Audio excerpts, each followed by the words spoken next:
हाँ जी स्टूडेंट, अब हमने जो आप करवाया था कल आपको एक्सेलरेशन ड्यू टू ग्रेविटी, तब उसको हमने अर्थ पे लेके चलना है। ठीक है, उसके कंसेप्ट को, वो क्या है, let an object be on और near the surface of earth. मतलब हम ऐसे ऑब्जेक्ट को कंसिडर करते हैं या तो वो धरती के ऊपर है या धरती के क्या नज़दीक है। The distance D in equation 10.7, ये जो डिस्टेंस डी है 10.7 में will be equal to R. इसको हम क्या ले लेते हैं, आर। आर क्या, रेडियस ऑफ द अर्थ। जैसे हम यहाँ पे कंसिडर करते हैं, यहाँ पे हमें कंसिडर करते हैं ये अर्थ है। ठीक है, अर्थ का आपके ओरिजिन से सरफेस से डिस्टेंस कितना है, आर। और कोई जो ऑब्जेक्ट है, जैसे कोई ऑब्जेक्ट है यहाँ पे, एक कोई भी ऑब्जेक्ट है जैसे स्टोन है, वो अर्थ के सरफेस के ऊपर क्या है, ऊपर है। ये हो गया सरफेस, ये हो गया like object on earth surface. ठीक है, तो हमने क्या किया था कि जी किसके इक्वल है, G M upon D square. D क्या था, डिस्टेंस बिटवीन टू ऑब्जेक्ट। अब हम इसको जी की जगह क्या ले लेते हैं, G M upon R square, where R क्या, रेडियस ऑफ अर्थ। ओके, तो हम इसकी वैल्यू को अलग अलग फिल करके हम किसकी वैल्यू निकालेंगे, जी की। तो जी की वैल्यू के लिए हम लेते हैं टेक जो जी के हमारे पास यूनिवर्सल लॉ ऑफ ग्रेविटेशन, इसकी वैल्यू क्या है 6.7 इंटू 10⁻⁻11 न्यूटन मीटर स्क्वायर पर किलोग्राम स्क्वायर। और एम क्या है, mass of earth. Mass of earth को हम क्या लेते हैं 6 इंटू 10⁻24 किलोग्राम। और आर क्या लेते हैं, radius of earth. Radius of earth की वैल्यू क्या लेते हैं 6.4 इंटू 10⁻6 मीटर। अब हम ये तीनों वैल्यूज को जी एम और आर की वैल्यूज को किस में फिल करेंगे, ये वाले रिलेशन में, G M upon R square. Values fill करते हैं हम इसमें 6.7 इंटू 10⁻11 मल्टीप्लाई 6 इंटू 10⁻24। नीचे आपके पास क्या आ जाएगा, रेडियस कितना है 6.4 इंटू 10⁻6 2 मीटर स्क्वायर। ठीक है, तो जब हम इसकी वैल्यू को सॉल्व आउट करेंगे सभी वैल्यू को, हमारे पास क्या आ गया 6.7 into 6 divided by 6.4 multiply 6.4 into 10⁻11 plus के 24। ठीक है, और नीचे 6 इंटू 12 माइनस के 12। मैंने आपको कल भी बताया था कि अगर बेस सेम हो तो पावर्स क्या हो जाती हैं, ऐड। अगर बेस डिवाइड में हो तो पावर्स क्या हो जाती है, माइनस। तो वही कंसेप्ट को मैंने यहाँ पे यूज किया। ठीक है, तो जब हम सारी टर्म को सॉल्व करते हैं, सॉल्व करने के बाद हमारे पास इसका आंसर आएगा 9.8 मीटर पर सेकेंड स्क्वायर। अब यूनिट देखो कैसे कैंसिल हुई है, हमारे पास ये आपके पास किसकी वैल्यू आ गई, स्मॉल जी। स्मॉल जी की को हम क्या कहते हैं, acceleration due to gravity. Okay, it means acceleration due to gravity of earth की वैल्यू कितनी है, 9.8 मीटर पर सेकेंड स्क्वायर।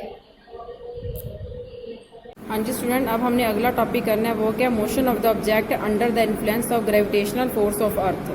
ठीक है, मतलब किसी भी ऑब्जेक्ट का हमने इन्फ्लुएंस देखना है कहाँ पे, ग्रेविटेशनल फोर्स ऑफ अर्थ, मतलब धरती की गुरुत्वाकर्षण पे किसी की ऑब्जेक्ट के मोशन का क्या असर होता है। ठीक है, क्या अफेक्ट पड़ता है, इसके बारे में हमने पढ़ना है। तो इस let us do an activity to understand whether all object hollow, solid है, बिग है, स्मॉल है, will fall from a earth at a same rate. मतलब हमने ये पढ़ना है कि कोई भी ऑब्जेक्ट है वो खाली है, सॉलिड है, छोटा है, बड़ा है, कोई भी है, क्योंकि धरती पे सेम रेट पे सारे पहुंचते हैं। तो इसके लिए हम इसके एक्टिविटी करेंगे। तो क्या है activity, take a sheet of paper and stone. एक शीट ऑफ पेपर लेना है, जैसे आपके पास कोई भी पेपर है, जैसे ये पेपर है। ठीक है, आपने पेपर ले लेना, और एक क्या स्टोन है।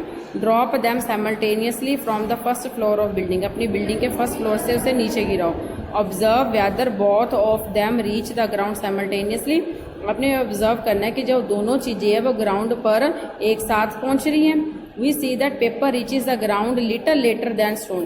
तो हम ये देखते हैं, नोट करते हैं कि जो पेपर है वो धरती पे थोड़ी देर पहुंचता है as compare to stone. This happen because of air resistance. ये किसके कारण होता है? हवा की रुकावट की वजह से। कई बार हवा ज़्यादा चलती है तो पेपर जल्दी पहुंच जाएगा, अगर लेट चलती है तो धीरे धीरे। The air offer resistance. Resistance का क्या मतलब होता है? रुकावट। ठीक है, the air offer resistance due to friction of the motion of falling object. मतलब जो एयर है, जो हवा है, वो रुकावट डालती है।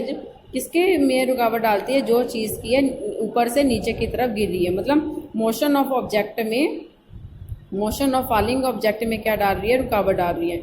The resistance offered by air to the paper is more than resistance offer to the stone. मतलब ये जो रेजिस्टेंस है हवा की, वो पेपर पे ज़्यादा है as comparison to stone. If we do the experiment in glass jar from which air has been stuck. अगर ये हम सेम एक्सपेरिमेंट को ग्लास जार में करते हैं जहाँ पे हमने हवा सारी बाहर निकाली हुई है, the paper and stone would fall at the same rate. दोनों क्या सेम रेट पे नीचे गिरेंगे। ठीक है, तो हाँ जी, तो इससे हमने क्या समझ आया? We know that an object experience acceleration due to free fall. अभी हमने एक्सेलरेशन ड्यू टू ग्रेविटी के बारे में पढ़ा है कि कोई भी ऑब्जेक्ट है वो एक्सेलरेशन को फील करता है। एक्सेलरेशन क्या होता है? Change in velocity. जब उसकी वेलोसिटी में चेंज होता है विद टाइम, जब वो ऊपर से नीचे गिरता है। This acceleration produced by an object is independent of mass. ये जो एक्सेलरेशन है वो किस पे डिपेंड नहीं करता? उसके मास पे, मीन्स उसके भार पे डिपेंड नहीं करता।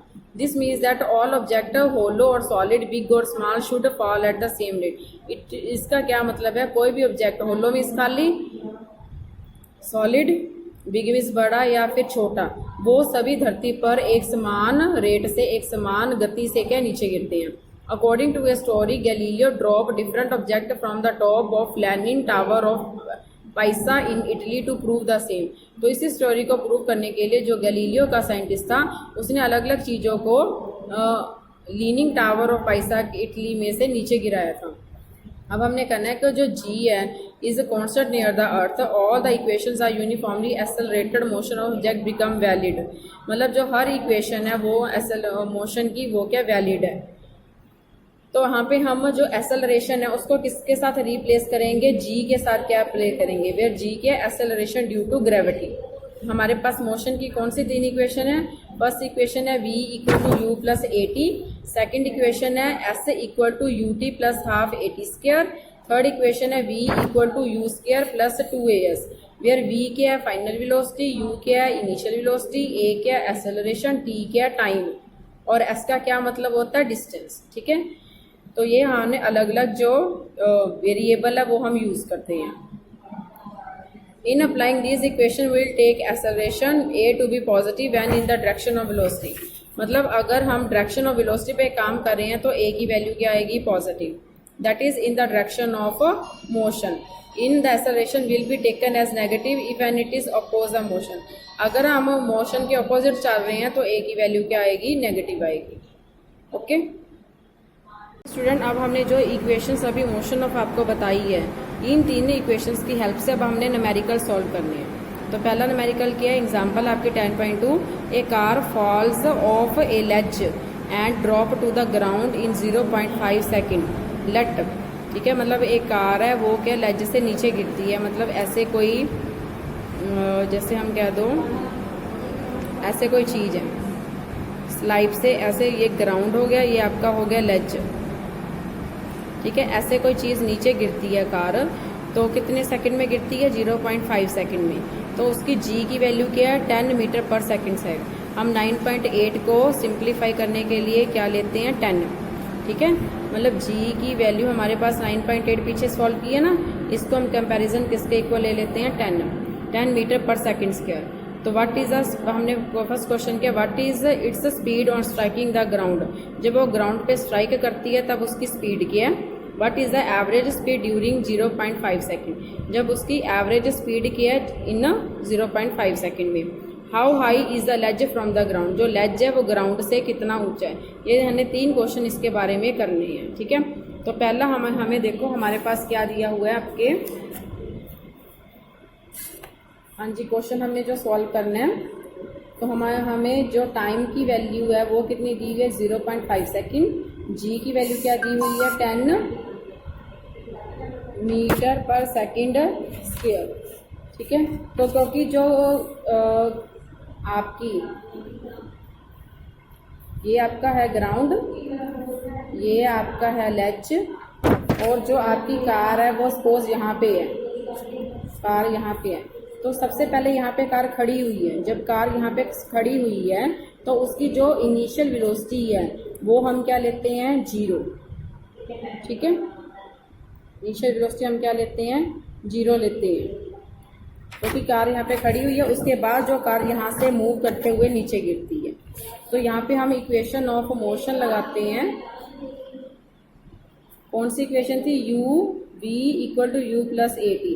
अब हमने a की जगह क्या लगाना है g, तो v equal to u plus G t. तो v की हमने वैल्यू फाइंड करनी है, u की हमने वैल्यू क्या लेनी है 0, g की वैल्यू क्या 10 और टाइम की वैल्यू क्या है 0.5। अब हम इसको सॉल्व करेंगे, नीचे 10 से लगा 10 कैंसल, तो v की वैल्यू क्या आ गई 5 मीटर पर सेकेंड। इट मीन्स जो स्पीड ऑफ द कार है, speed of car when it strike the ground वो कितनी है 5 मीटर पर सेकेंड। ओके, तो सेकंड पार्ट में हमने क्या फाइंड करना है, what is the average speed during the 0.5 second. अब हमने एवरेज स्पीड क्या करनी है, फाइंड करनी है। तो एवरेज स्पीड फाइंड करने का क्या फार्मूला है, initial velocity plus final velocity upon 2। Initial velocity plus final velocity upon 2।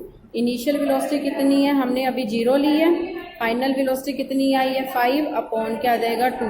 तो कितना आंसर आ गया 5 अपॉन 2 मीन्स 2.5 मीटर पर second. It means average speed of car वो कितनी आई है 2.5 मीटर पर सेकेंड। ओके, और थर्ड पार्ट है आपका how high is the ledge from the ground. जो लेज है वो ग्राउंड से कितना ऊंचा है। ठीक है, तो लेज का हाइट ऑफ लेज फाइंड करने के लिए हमने क्या पता करना पड़ेगा कि यहाँ से लेके यहाँ तक का डिस्टेंस कितना है। यहाँ से लेके यहाँ तक का डिस्टेंस कितना, उससे हम क्या बोलेंगे लेज का हाइट फाइंड होगी।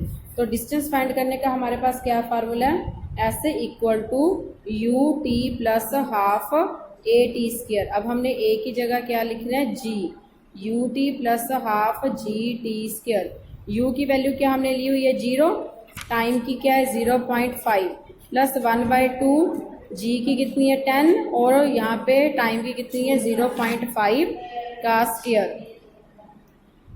जब हम इसको इसके साथ मल्टीप्लाई करेंगे तो आंसर क्या आएगा आपका 0 प्लस 1/2 10, 0.5 को हम 2/2 टाइम्स लिखेंगे।